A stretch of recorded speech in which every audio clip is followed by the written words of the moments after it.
In the sedate labyrinth of Eagle, Idaho, history danced a slow waltz with the present, each whispering ancient secrets to the sleepy neighborhood. Amidst this tranquil ballet of time resided Arthur Fenn, an antiquarian journalist shaped by wisdom and curiosity. His eyes, reflecting a daunting well of knowledge and perseverance, had weathered years of scrutinizing the underbelly of reality. Arthur had always been a benevolent spirit, sprinkling the seeds of generosity along his path, a trait that endeared him to the townsfolk. Yet an aura of loneliness enveloped him, a shroud woven from threads of his personal battles with schizophrenia. It tinted his reality, blurring the edges of the ordinary with the extraordinary, while strengthening his relentless pursuit of truth. The old sepia-toned office where he spent most of his time was a capsule of stories, housing relics of his career. Under the antiquated lamp, he perused through the documents strewn across his desk, each paper echoing tales of a town whispering its secrets. His focus was caught by the case at hand, a string of strange grave robberies, all roads leading to the local mortician's office, the final repose. As he traced the details of each crime, a chill slithered down his spine, his pulse resonating with the story unfolding beneath his fingertips. Feeling a need for direct interaction, he ventured to the final repose. Upon his arrival, he was greeted by a gentle, eerie silence.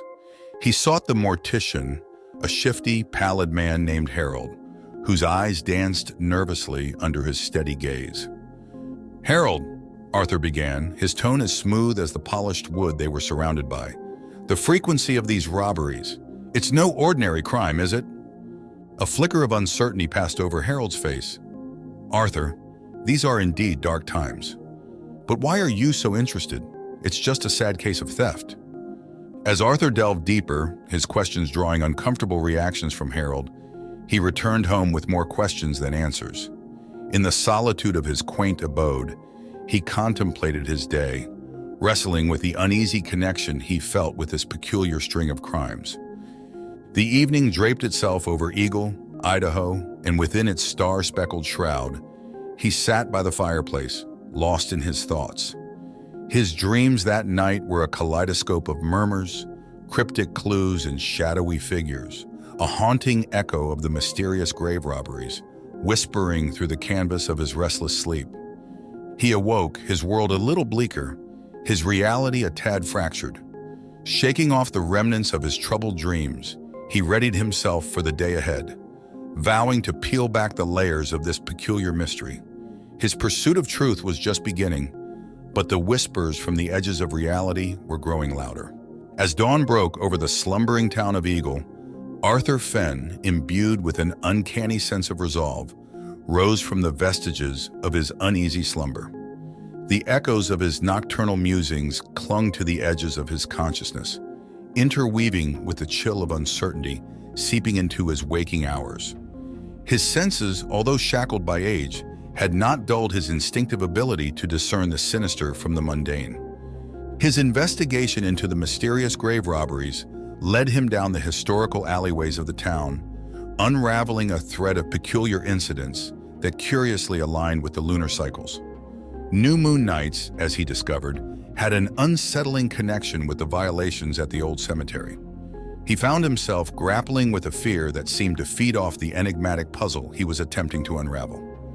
To satisfy his growing curiosity, he sought the counsel of a local historian, a wizened man named Elijah, who was known to be a living repository of the town's lore.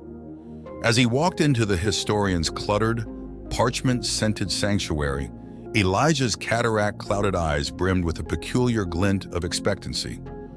"Arthur," Elijah began, his voice frail, yet filled with an unnerving warmth, "your inquiries have stirred echoes of a tale I had hoped to be mere folklore. Dark shadows lurk beneath the tapestry of our town's history, waiting to be awoken."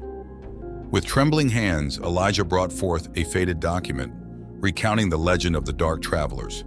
The more Arthur delved into the ancient narrative, the more he found himself drawn to its dreadful allure. The realm of these entities, the document suggested, was a twisted mirror of reality, existing just beyond the fabric of perceivable dimensions. As he absorbed the tale, he felt a chilling resonance with his affliction, as though the schizophrenia that blurred his reality was nothing but an echo of these interdimensional entities. A profound dread seized him, threatening to drown his sanity in its cold, murky depths. Yet his journalistic instincts held strong, tethering him to his mission. Leaving Elijah's abode, Arthur's mind was a whirl of thoughts.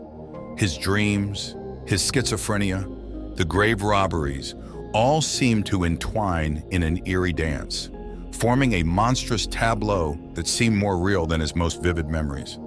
His determination to expose the truth, however, propelled him to continue his investigation, the whispers from the abyss growing ever louder in his mind. In the quiet solitude of his home, he found no reprieve.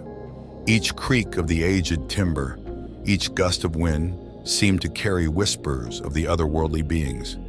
As sleep finally claimed him, his dreams were no longer just dreams. They were echoes from the dark dimension, their haunting melody luring him deeper into the abyss. As days seeped into nights, Arthur's quest spiraled into a dark maze of mystifying discoveries and disconcerting revelations. His mind, a battlefield of reality and delusions, began to uncover a daunting truth. The mortician's office, the final repose, harbored shadows far more sinister than death itself. His pursuit led him back to Harold, the mortician, whose wary demeanor couldn't disguise his involvement in the macabre occurrences. "Harold," Arthur started, his voice heavy with dread, "your secrets reek stronger than the death you mask." Harold's face drained of color. His words, when they finally emerged, wavered like an autumn leaf. "You tread dangerous grounds, Arthur. Forces beyond our control are at play." From Harold, Arthur gleaned tales of an ancient society, its roots entwined with the origins of the town, linked irrevocably to the Dark Travelers. The society was believed to have bargained with the interdimensional beings for power and immortality, their unholy pact symbolized in the very existence of the final repose. As the layers of conspiracy unfurled, Arthur's life took a disquieting turn. His solitary existence was punctuated by cryptic messages and veiled threats, manifestations of unseen hands attempting to dissuade him from his path. But armed with his persistent spirit, he braved the burgeoning storm. The echoes from the abyss only strengthened his resolve, urging him to traverse further into the nightmare. The puzzle beckoned him towards Eagle's forgotten catacombs, a subterranean labyrinth laden with time-ravaged relics. Trudging through the dusty corridors, he discovered a parchment, its ink faded but the horror it harbored as potent as ever. The manuscript detailed the rituals conducted to summon the Dark Travelers. His exploration within the catacombs illuminated the extent of his torment. His schizophrenia, his dreams, the voices, all were connected to the Dark Travelers. The realization was a chilling caress, tracing the line between his sanity and the growing terror. His fight wasn't merely against the enigmatic forces, but against the encroaching darkness threatening to consume his very essence. Night fell, casting long shadows over the town of Eagle. As he found solace in the flickering warmth of his fireplace, he couldn't ignore the shroud of darkness slowly enveloping him. His dreams were no longer his own. They belonged to the abyss, echoing with murmurs of the upcoming confrontation. Embracing the dawn of a new day, he knew that he was spiraling into a world far removed from his ordinary existence. He was on the precipice of a revelation, shrouded in a darkness that was set to change his life forever.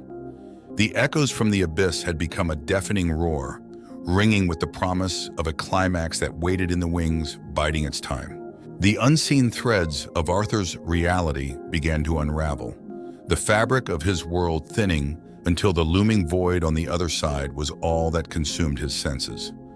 The once familiar landscapes of Eagle were cloaked in an uncanny shade of dread, the somber shadows a stark reminder of his dwindling sanity. Yet he pressed on, drawn by the symphony of chaos that echoed from the abyss. As he revisited the final repose, a grave revelation awaited him. He found himself in the midst of a clandestine gathering of Eagle's most influential denizens, their faces etched with a blend of terror and anticipation. The mortician's office was transformed into a grotesque altar, the stolen corpses arranged in a macabre pattern, akin to the diagram Arthur discovered in the catacombs. Harold, at the center of it all, appeared more akin to a spectral figure than the nervous mortician he had confronted days earlier. "Arthur," Harold's voice sounded hollow and haunted, "you were always meant to be a part of this." The ritual commenced, the air growing thick with an otherworldly energy. Arthur felt his being tear at the seams, the borders of his world merging with the realm of the dark travelers. His mind echoed with voices not his own, an alien symphony resonating with the vibrato of interdimensional frequencies. His fear of the unknown wrestled with his instinctive urge to expose the truth. The unsettling revelations, the layers of conspiracy, all led to this pivotal moment. He could either disrupt the ritual and face the wrath of the dark travelers, or surrender to the cosmic horrors unfolding before his eyes. In the throes of this primal struggle, his journalistic instincts faltered. The tantalizing allure of the abyss beckoned him, whispering promises of knowledge and understanding beyond human comprehension. His fears melted away, replaced by a morbid fascination, an unquenchable desire to embrace the darkness. He yielded, becoming a willing participant in the ritual. The silence that followed was profound, broken only by the collective gasp of the society members. He felt a surge of power ripple through him, a sensation akin to becoming one with the universe, only to be torn apart and stitched back together again, now a part of the cosmic whole. As the dawn crept over Eagle, he stood amidst the ritual remnants, a different man. His voice, when he finally spoke, held a calmness that belied the horrors he'd encountered. "We are but a speck in this cosmic dance. I am no longer afraid. I am the echo. I am the abyss." Thus the tale of Arthur Fenn concluded not with a triumphant revelation, but a haunting surrender. His journey into the abyss was a testament to the allure of cosmic horrors, a chilling reminder that even the bravest of hearts could be seduced by the echoes from beyond. We appreciate you tuning in. If you fancied the content, show your support with a like and subscribe. Hit the bell to keep up with our eerie adventures. Eldritch Tales Factory has plenty more to offer. Until next time.